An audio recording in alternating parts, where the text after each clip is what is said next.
पहिले मतदानाच्या वेळी जो मतदान केल्यानंतर जे बोटावर मार्कर देत होते किंवा टच करत होते ते बिब्याचं लिक्विड असायचं.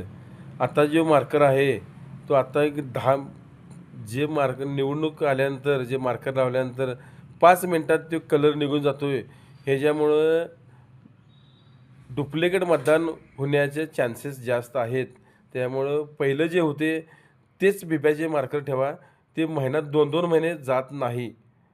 थँक्यू.